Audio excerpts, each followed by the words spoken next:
I was working in a company around 2003 or 2002, around that time. That time, many used to be there. One visitor came,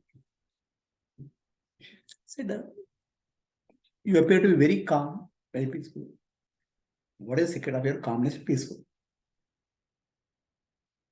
I said, I meditate, it's a God's grace. And that person said, I am very disturbed because I and my wife are on the verge of divorce. We are separated for more than 6 years, or 6 months, 8 months. Day after tomorrow, we are going to go for signing the final separation. So, did you consult anybody? Yes, we have done all counseling and all. The counseling is not working. Then I consulted 6 astrologers. All of them told, your marriage will not work out. You and your wife are like parallel lines. They will never meet. About everybody. Okay. No, that's what he said. I didn't understand that. What do you mean parallel lines never meet? He said. So this is a parallel line, this is a parallel line. No. Parallel lines is here, this is a parallel line. I took 2 pens and this is a parallel line, this is a parallel line. There's no distance between. There's no meet, they'll meet now. Ego. Okay. Okay, like this I showed. Actually, this is how. This is a parallel line, this is a parallel line. Which astrologer told parallel lines don't meet? See? This is what I just showed. I was not influencing him. I was just curious. See, this is a meeting, no? So the guy got shocked. This is the first time I'm hearing. Otherwise, 6 astrologers told me parallel lines don't meet.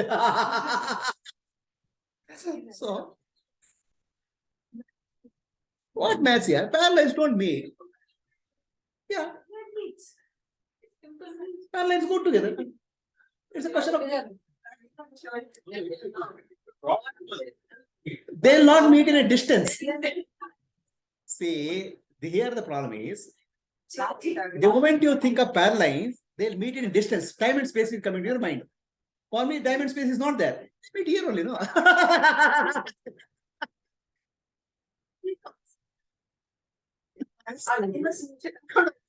Allah, Batila. My purpose is not to stop him from divorce. If you're getting divorce, you'll get divorce. For me, I was curious. Parallel don't meet. They're meeting. I said. Arre Baba. According to Google, according to all mathematics, it won't meet. According to Guruji, it will meet. This is what your understanding is. So, I'm okay, forget it, don't argue. This is what I just told. He got just talked about it. How can you say balance? So then he said, can you please help me? So how help? Can you come to my house and counsel myself and my wife? Oh, Baba, I'm not a counselor. Okay. You told me parallels. For me, parallels are meeting all the time. Where can they be separate?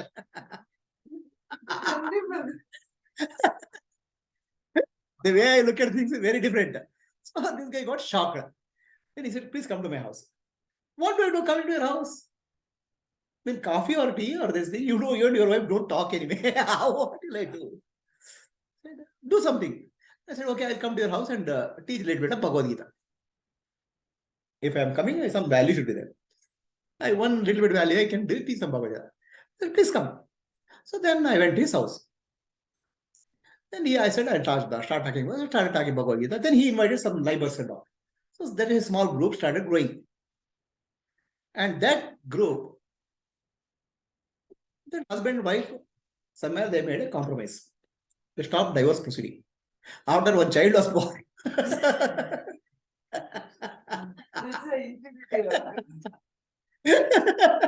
One child was born also. And when the child became like that, then they separated out after that. Maybe the divorce before marriage was, before child born was maybe better. But after, I mean, of course, they are there, but they don't stay in same place. Okay. So child was born, child became 11-year-old, then they separated out. So living separately, but they are taking care of the child. So this was the situation. That's where how Bhagavad Gita teaching started. Then some people coming. Okay. Some people used to come to my house. I started teaching a little bit because I like talking about Bhagavad Gita. Then it gradually started growing into small group. Then I found Bhagavad Gita is very complicated for me. 700 slokas is too complicated. And I said, let's simplify. Make it 108 slokas. So there are 108 slokas. In a simpler version of Bhagavad Gita, I wanted to teach it. Then some student coming, this Atma program, what I do now, I used to do in 9 months, spread over 9 months. So that they give enough time to understand, observe. So one couple came. This is the couple, typical, my story of couple fire, this thing. So the husband and wife started coming. Husband is a very well-educated man, expert in Vedanta. Wife is a simple wife, a housewife. Okay. So both of them had a lot of difficulty in marriage. After 25, 30 years of marriage, still they were struggling, fighting. 6 to 7 months in my class, they all sorted out, became peaceful. Then wife came to me, can I do some work? Teach Bhagavad Gita. I don't know Bhagavad Gita. Teach. So one day, she was going to yoga class. They asked her to teach on Bhagavad Gita. The way she started speaking, people got stunned. Bhagavad Gita started flowing through her mouth fluently, with crystal clear clarity. That was year 2000, must be around 2010 or so, and 2000, maybe 2007, 6 or 7. So then, what we did, she started teaching Bhagavad Gita. She became suddenly overnight. She became a Bhagavad Gita teacher. Imagine a housewife, 25 years, 30 years, not speaking publicly. She started speaking publicly Bhagavad Gita, and many people started following her. In fact, she has more students than Prabhuji. Okay. So then she started going and started teaching in schools. Thousands of children started getting benefit of Bhagavad Gita. Many teachers started learning under Maitri Kashyap. So Bhagavad Gita started spreading. Thousands of people. Thousands of people. Many teachers of Bhagavad Gita started coming up.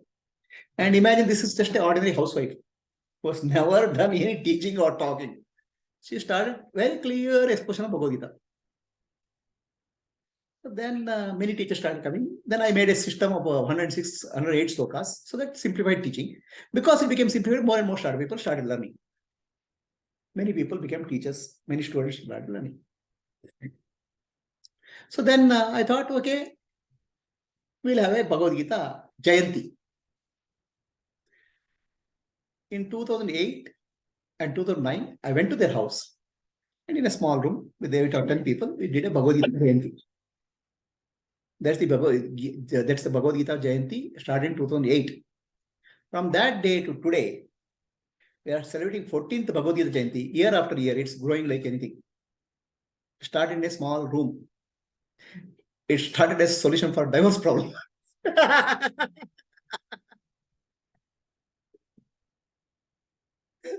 It resolved the Krishna Arjuna problem, it resolved or not.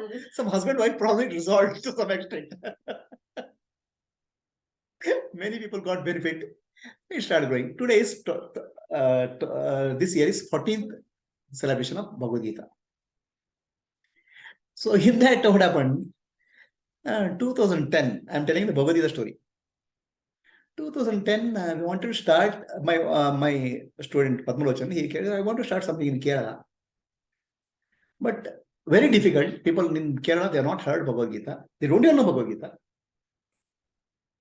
The environment there is not suitable, political and cultural, very difficult. And I said, okay, in Kerala, there is Chinmay Mission. Take some help and do something. Who will do some that in remote place in Kerala, village? Then my Padmalochan's wife, his father, his name is Kunni Krishnan Nambishan. He was around 70s. He said, I will do some service. I'll do some Bhagavad Gita. So that time I had to go to Kerala. We went to Kanjanad. In Kanjanad temple, they had called me a lecturer on Bhagavad Gita. I gave a talk on Bhagavad Gita, and Kunni Krishnan Nambishan came to Kanjanad temple from his village. It's a remote village. He's an old man. So for him, somebody had donated a few thousand books of Bhagavad Gita for distribution to the public there, if Bhagavad Gita classes happen. So we had talked to Chinmay Mission, and Chinmay Mission Swamiji said, agreed, we'll conduct Bhagavad Gita service. Then this Bhagavad Gita book I gave donation. Give it to people. It's done big, this thing, what I call as Gonichila. A big bag of this Bhagavad Gita. Penny bag. It's quite heavy. So this, I was conducting class, teaching Bhagavad Gita. This man came, I gave it to him. Then he told me, it is very, very difficult to do Bhagavad Gita work in Kerala.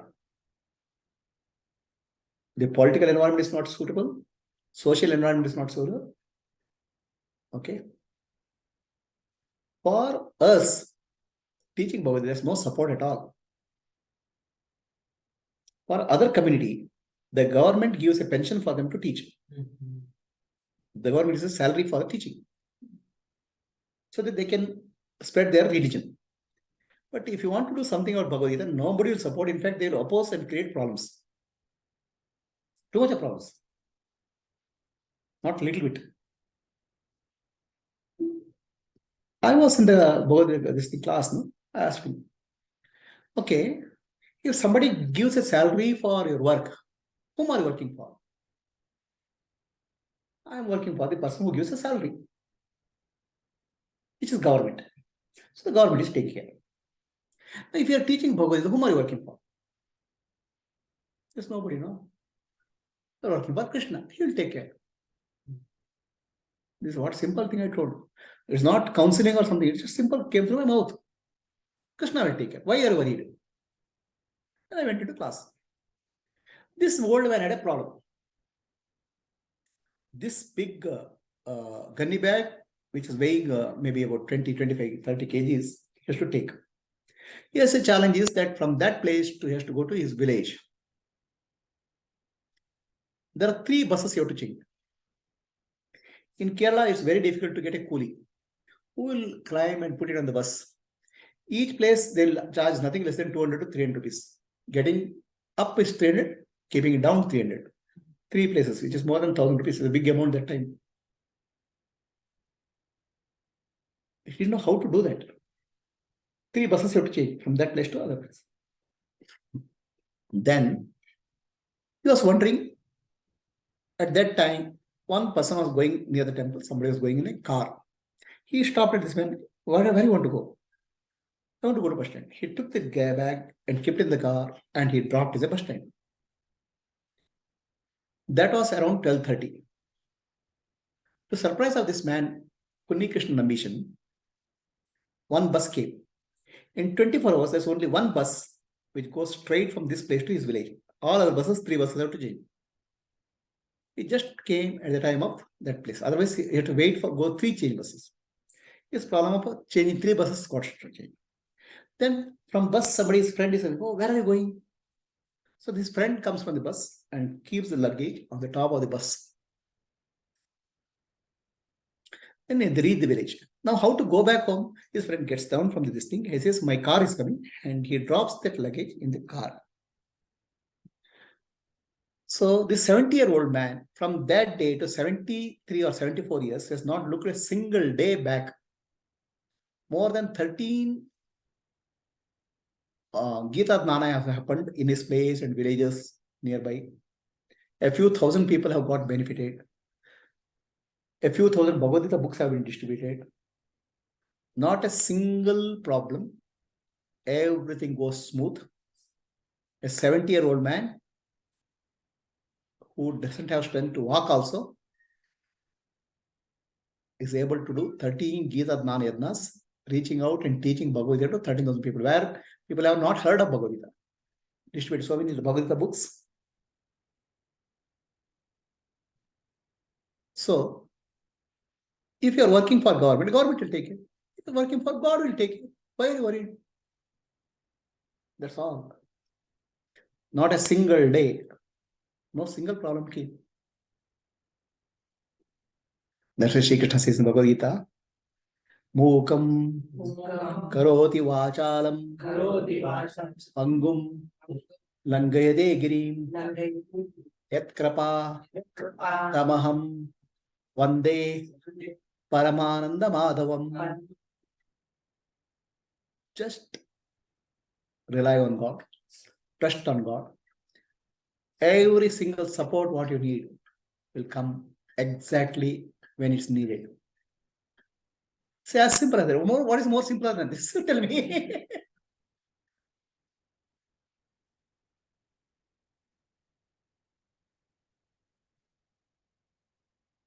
What government is required? What support is required? Who is required? Nothing.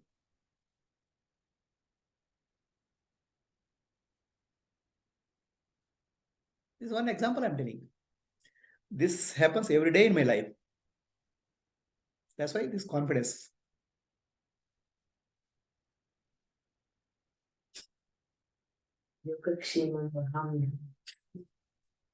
That's another story. I'm a storyteller, right? Okay.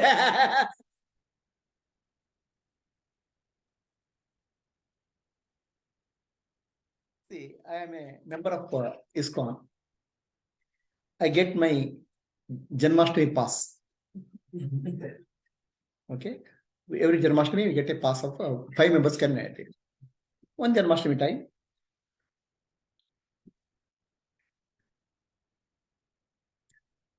One Janmashtami time. I was working in the office.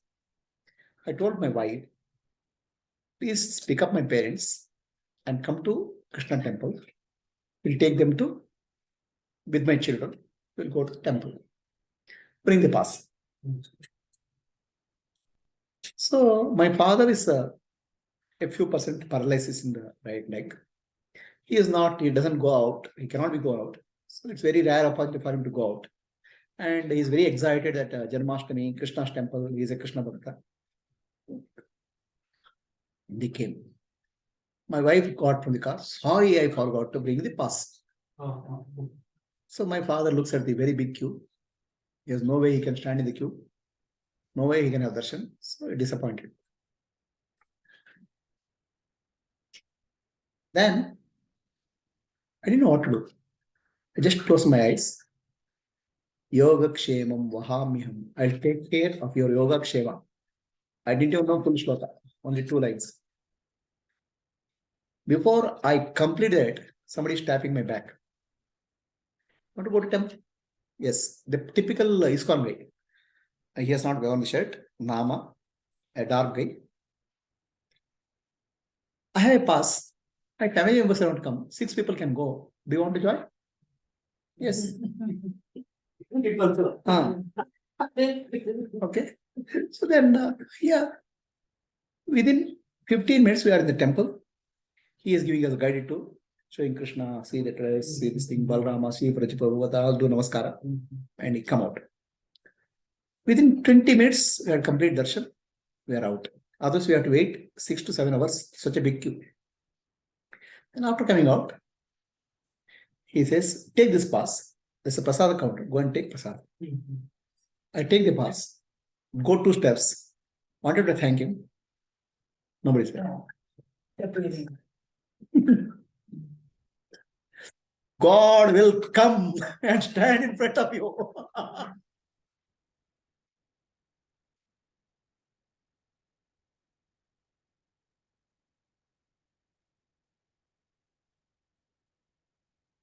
This is one story. Many such stories. I'm a storyteller, okay?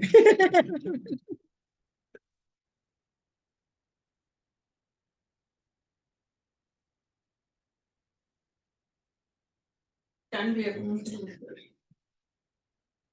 Yeah, you can consider as a coincidence. You can make any great event as a small coincidence. Any coincidence, you can make it a great event. By making an event coincidence, what you do? You lose faith in God. If that's what you want. For me, your small single coincidence makes me strengthen the faith.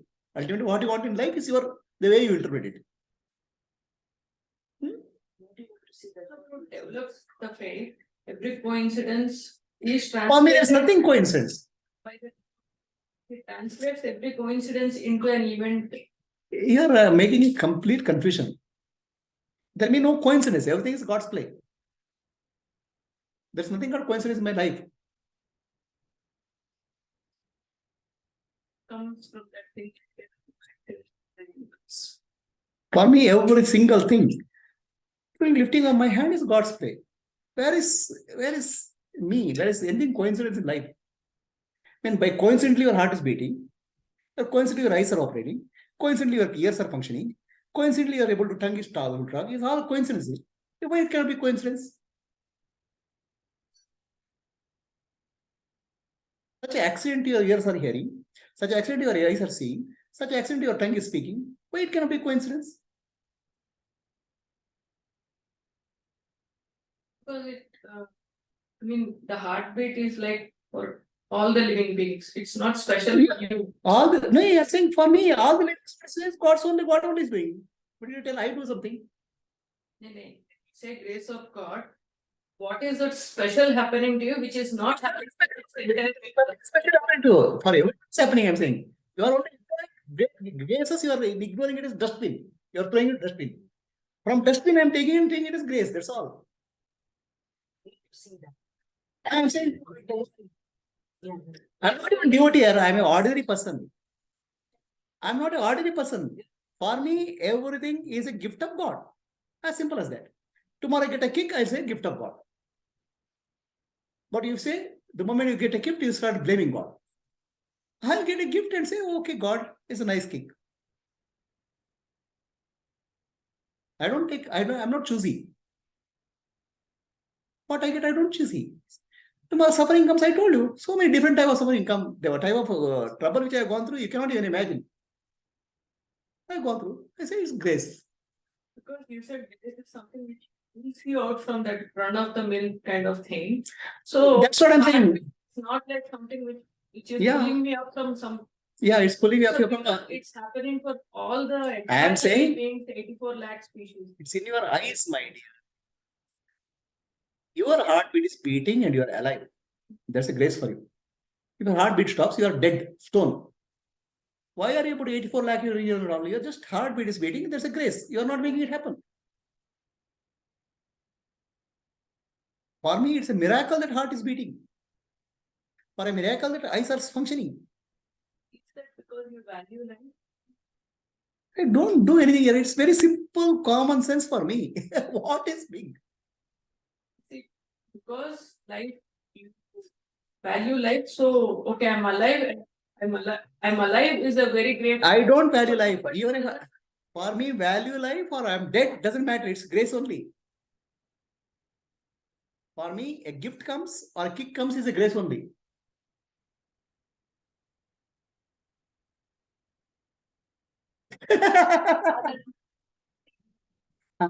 Every minute. For me, everything is God. No, how is thinking? Man, I can't understand how my heart is functioning, how my blood is flowing, how my brain is functioning. Everything is God is doing, no? What is magic in that? What is special faith in that? Simple understanding of life. I don't know how the brain function. I don't know how my eyes function. Just because your eyes are functioning, I say it's making an ordinary event. It's an extraordinary event. How brains can function? How can ears can function? Can any doctor make it? Any human being can make it. There's so much of faith in God, then things will happen to me according to faith. When you also have what is so special about you, you say that. Oh, so in the same context, absolutely. Everybody's heart is beating. So why is it grace of God only for you? That's way I understand life now. My understanding of life is grace of God. Because the heart is beating for a dog also, heart is beating for an ant also. Correct. So that itself is a miracle for me. That's only God only. How can heart beat for a God? How can heart beat for me? It's a grace. What is grace for you? Everything what God does is a grace. Tomorrow I'll die, that's a grace. Tomorrow I'll become old, that's a grace. I'm not a special privilege from God. Something which is a common process, which is the whole universe is running through some set of processes, you are calling that as grace. Okay. Can you make one small thing work in your house? I said it's a set of processes done in the universe. Only God's grace only. Any human being can make, anybody can make it happen. That I call as God. It's his creation and he's operating it. So He and I also. How can I say he and I? He is all pervading, including me, including you. so he created the whole system. I don't say he or I here. I'm simply saying everything is God, including you. This doesn't require a very special knowledge. This doesn't require any Vedanta knowledge. It's very simple common sense for me.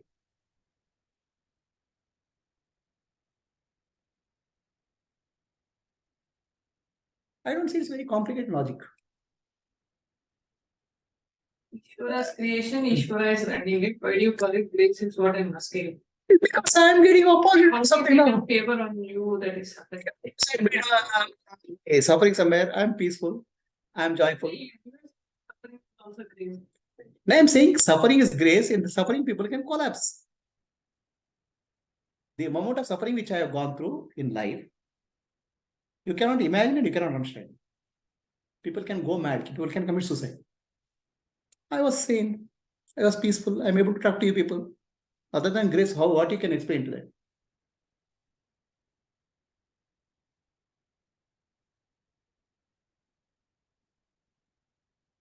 See, the moment you start rejecting a situation, you're fighting against it, then your mind will be filled with negativity. Negativity destroys you, situation doesn't destroy you. The moment any negativity, any problem comes into my life, my heart will be filled with grace. Oh, it's an opportunity for me to improve myself. So every difficulty becomes an opportunity for me to grow. Child, parents says, "Oh, I'm feeding you. Be so grateful." Child says, "Who asked you to give birth?" No, it's nothing to do with child and parent relationship. That's a wrong analogy. I'm saying puja for God. Is God a craving for your puja?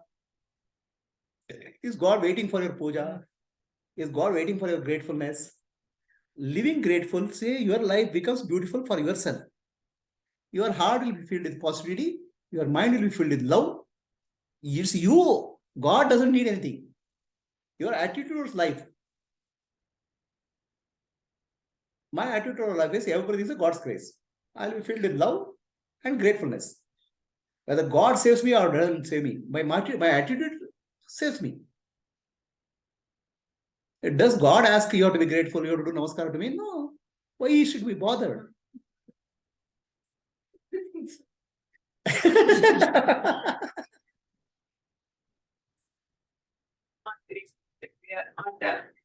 That's your understanding. That's your understanding of life. My understanding of life is God knows everything. I don't have to ask anything. I don't have to tell anything. And what is best for me is happening. The best for me is putting into boiling water also is okay.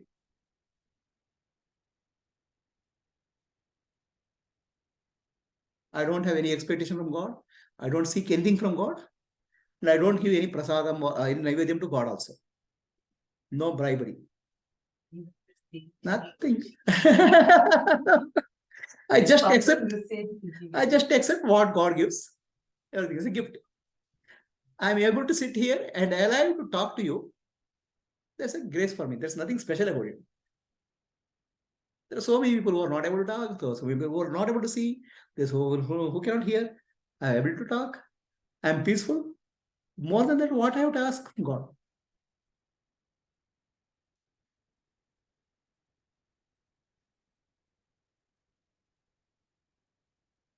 Teaching ಒಬ್ಬೊಬ್ರು ಒಂದೊಂದ್ ತರ gross ಮಾಡ್ಕೊತಾರೆ.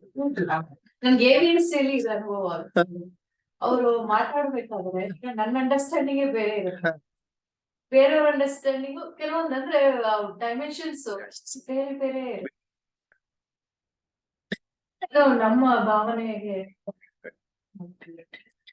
It's a bit your maturity or your frequency which makes a difference. The frequency scale I told you, each frequency level person understanding different levels. ಒಂದ್ಸಲ ಕೇಳಿದ್ರೆ ಒಂದು ರೀತಿ ಅನಿಸುತ್ತೆ. ನಾನು ಒಂದ್ಸಲ ಮಾತ್ರ ಒಂದು ರೀತಿ ಮಾತಾಡ, ಇನ್ನೊಂದ್ಸಲ ಮಾತಾಡ.